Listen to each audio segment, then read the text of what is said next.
Hello all, a little cockpit update for you. I have, as you know, I've got a real throttle quadrant I'm working on, and the real throttle quadrant forced me to relocate my yoke crossover tube, which you see there, the silver shiny tube there. I had to relocate that under the floor, so that caused a whole lot of re-engineering design. Lot of thought, a lot of rework, but it's working fantastic now. I haven't put the yoke columns in yet because the other side of what we've been doing here is Don and I have been working on the rudder pedals. So as you can see, there are now rudder pedals in place.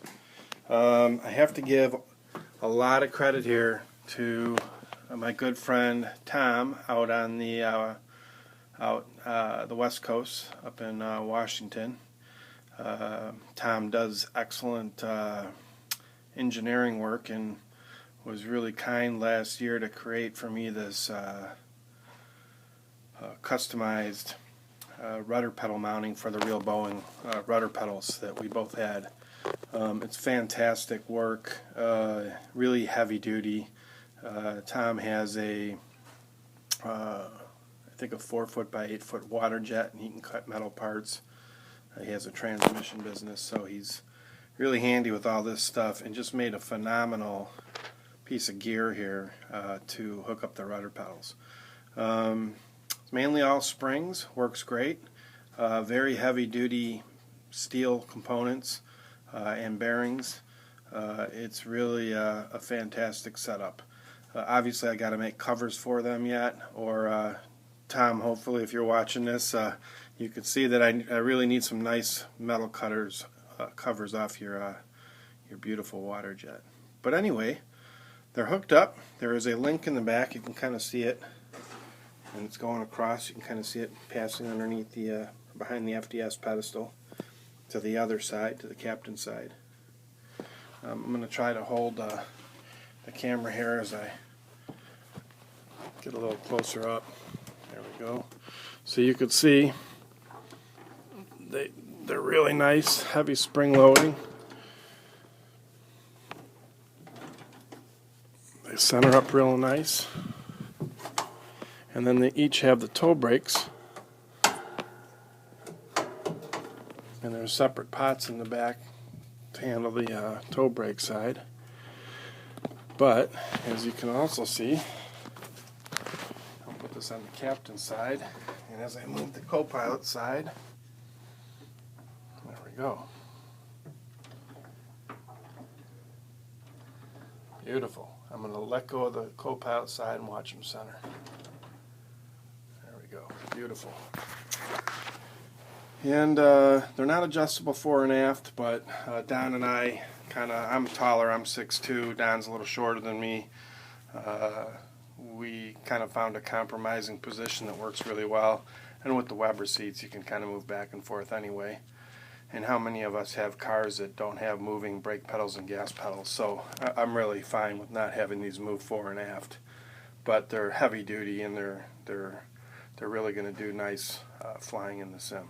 So anyway, that's the rudder pedals, and hopefully we'll be getting the columns in here shortly. You see, I basically dropped the columns down about 4 inches into the floor. This tube used to be above floor level, so now the columns are below floor level. And I had to come up with a way to handle the tension on them. So if you see underneath there, there's an eye hook that's down underneath here that used to have a set of bungee cords kind of wrapped around to another bar underneath the floor, and when you move the throttle or the yokes back and forth, it would just stretch that bungee cord, and that worked really well. But when I dropped this down, I lost the clearance to have that bungee cord under there. So what I did instead was I ran, you can kind of see a bungee cord right under here. It's going from that eye hook one loop around into another steel rod threaded rod with an eye hook on the end of it that goes all the way to the back. And also there's one that goes, you can probably see it better if I come to the front, but you'll get the idea. There's another one that comes off of this side, another loop of bungee cord, and it goes back behind the chair. And I basically have the rod back here, and on each side you see the nuts back there. So I can basically tension the nuts, pulling the rod out this way, and on the other side, front of the cockpit, I can do the same thing. So I can kind of stretch and, just stretch and retension those two bungee cords. And if I want the lean of the yoke to be a little forward like it's supposed to be, well, I just tension the rear one higher than the front and get that nice lean. And if the bungee cords start wearing out over time, you can just pull a little bit more tension into them. And you don't have to get under the floor to do it. You just tighten nuts on the front side of the shell and the nuts under the floor over here. And the same thing goes for this side. I got the same setup. So you can kind of see down in there the bungee cords down below. And then for good measure in the middle, lift this hatch up. In the middle, I also have a couple, I guess they're probably actuators for lifting tailgates on a car, but they compress. As you're compressing them, they go against compression, and then they'll expand back out when released. So there's one on each side of this setup, so they help dampen a little bit along with the bungee cords. I hate springs on yokes because it just doesn't feel right. The bungee cords with the elastic and these dampeners really work well. And you see I had a spread. These used to be together and they were coming up above the floor. Well, my throttle's going to be up here, so I had to get them below the floor.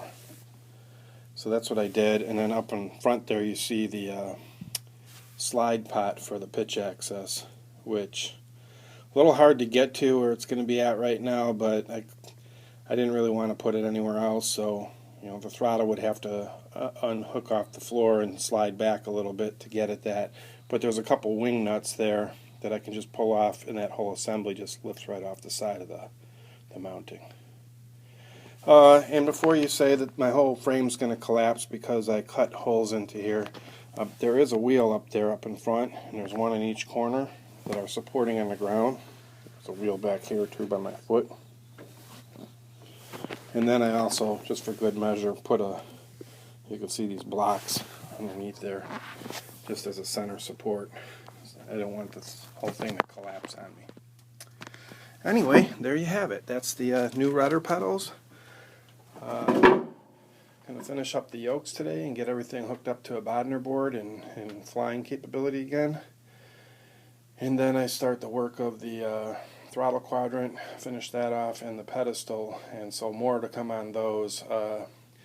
I have new radios on the way from FDS for the pedestal, so I'm really looking forward to adding more IBL bling from Flight Deck Solutions into my pit here to go along with the beautiful MIP and the overhead that you've all seen before. That's all. Happy, I guess, April Fool's Day. But this is no April Fools. This is all real, and I'm really happy with it. Thanks. Have a good day.